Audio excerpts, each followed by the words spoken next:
Hey there, friends, and welcome back to another 3-Minute Thoughts. My name is Derek, and in the next 3 minutes, we're going to finish out the book of Esther, looking at chapters 6 through 10. This is kind of the turning point in Esther's story, where in chapter 6, everything begins to turn toward Esther's favor. And it all starts with a sleepless night. Chapter 6, the king can't sleep, so he asks for the royal records to be read. In other words, they're going to read history books to put him to sleep. So they just so happen to open to the story of Mordecai, who's uncovering the assassination plot. Remember the last time we were together, how Mordecai's revealing of the plot to harm the king went unnoticed? Well, here it's noticed. The king realizes Mordecai was never rewarded. Meanwhile, Haman is outside, ready to ask for Mordecai's execution. Instead, the king asks Haman how to honor a man the king delights in. Haman thinks it's himself, so Haman suggests royal robes, a parade, and public honor. The king agrees, and he commands him to do it for Mordecai. Haman is humiliated, leading Mordecai through the city he had hoped to kill. It's kind of interesting, the turn of events that happens here.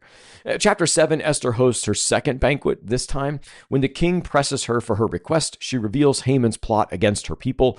The king is enraged. Haman begs for his life, but in a twist of irony, he's executed on the very gallows that he had built for Mordecai's execution. Chapter 8, we see Esther pleading again before the king because of the decree of death that still stands against the Jews. The law of the Medes and Persians cannot be revoked, however, but a new decree can be issued. The Jews may defend themselves. Mordecai is promoted, clothed in royal garments, and the Jews celebrate with gladness, feasting, and joy. On the appointed day, in chapter 9, the tables turn. The enemies of the Jews are defeated, and Mordecai's position ensures their protection.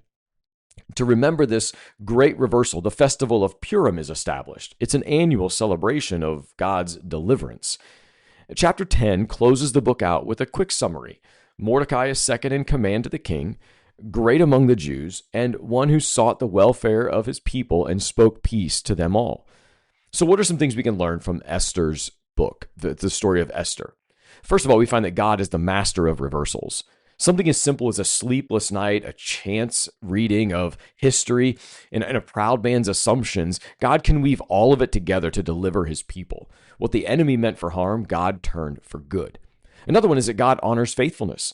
Mordecai was quiet, loyal. Esther was courageous and obedient, and yet both are rewarded in God's time. And finally, God's salvation brings joy. This festival of Purim became a yearly reminder that despair gave way to celebration. And today, we can celebrate in that same joy. Be well, friends.